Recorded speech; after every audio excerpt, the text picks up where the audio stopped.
Aytiladi, anta min xavfil maradi fi maradin. Sen kasal bo'lib qolishlik qo'rquvi sababidan doim kasalsan.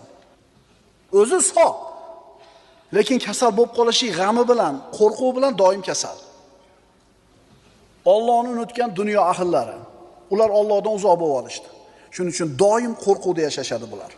Falon kasal ko'payib ketibdi, falon virus tarqalibdi, infarkt insult ko'payibdi, dollar kursi o'ynamish, qish sovuq kelarmish, yoz issiq kelarmish, narx-navo ko'tarilib ketarmish, uxlamaydi, siqiladi, o'ylanadi, reja tuzadi. Odam qachon shunaqa holatga tushadi? Allohdan uzoqlashganida. Endi mo'minni qara xotirjamligini.